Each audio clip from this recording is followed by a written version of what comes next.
د پښتون ته چې کوم مسایل وو هغه په زړه کې وو،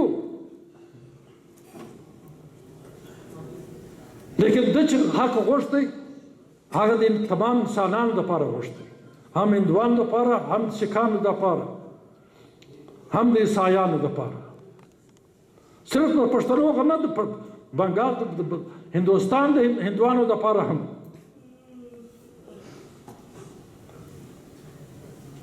باچا خان چې ژوندی و، فیروز خان نون ته خپله ورته وویل، خط یې ور واستوی چې کشمیر مسله چې ده په تاسو نسي حل کېدی، پاکستان کشمیر مسله چې ده زه حل کوی شم. په ما باندې د هندوستان د لیډرانو اعتماد دی، په ما باندې د هندوستان د ولس اعتماد دی. ته ماته خپل اعتماد راکړه، زه د کشمیر مسله ستاسو دپاره حلوم. فیروز خان نوم ته لیکلی دي.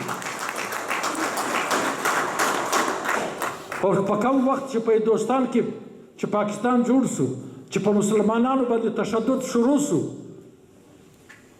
یو سړی د پاکستان مسلم لیګ نه ولاړی، او د چا په د ووټو په بنیاد چې پاکستان جوړ شوی دی. پاکستان د زموږ په ووټو په بنیاد نه دی جوړ شوی. دلته ټول چې وو هغه یا د یونانس په پنجاب کې حکومت و، یا دلته د باچا خان حکومت و په صوبه پښتونخوا کې. د بلوچستان خو د صوبې حیثیت نه درلود. یو په بنګال کې د مسلم لیګ حکومت و. پاکستان چې جوړ شوی دی د هغه د هندوستان د مسلمانانو په زور باندې جوړ شوی. هغه مسلمانان قائد اعظم ته په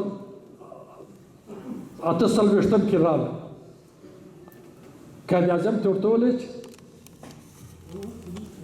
چې صاحب تا چې کوم غوښتل هغه وسو، تا چې کوم ملګرتیا مرسته غوښتله موږ هغه در سره وکړه، پاکستان جوړ شو.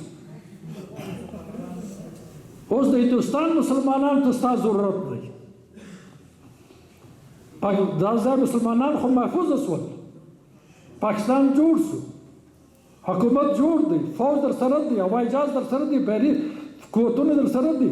اوس چې غیر محفوظه یو، هغه موږ د هندوستان مسلمانان یو چې تا پرېښوی.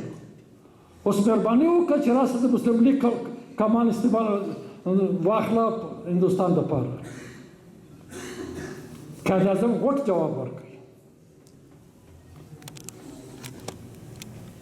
چې تاسو پوهېږئ، هندوستان پوهېږي، نهرو پوهېږي، ګاندي پوهېږي، زه پوهېږم، دا ځای پاکستان پوهېږي.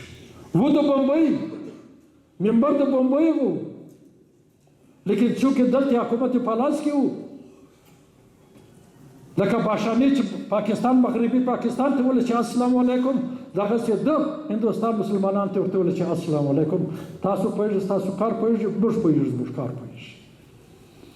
لیکن په کوم وخت چې بیا په مسلمانانو باندې تشدد وشو، یو مسلم لیګی دا ځای نه ولاړی، باچا خان د دې ځای ولاړ،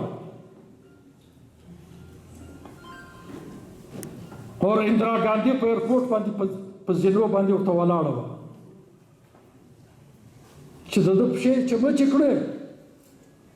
ده په د دې په وژې باندې لاس کېښول چې اندرا بیٹی یہ وہ آزادی نہیں جو آزادی جس آزادی کے لیے ہم نے جدوجہد کی تھی. د دې سر ځړول بیا ولاړه، دی ولاړی، هلته د مسلمانانو دپاره جلسه وکړه، لویه جلسه وکړه، وزیر اعلی یې راوغوښتئ، ګرد یې راوغوښتل چې دا ستاسو ذمهواري ده چې د مسلمانانو تحفظ به تاسو کوئ. یو دا داسې یو مسلم لیګي لیډر ولاړی، دا باچا خان چې دونه جرأت یې درلود، دونه حیثیت یې درلود، دونه مقام یې درلود چې دی ولاړی انډیا ته او اندرا ګاندي ته مخامخ ورته وویلې چې دا هغه ازادي نه ده، کوم ازادي دپاره چې ستا پلار موږ جدوجهد کړی و، هغه دا قوت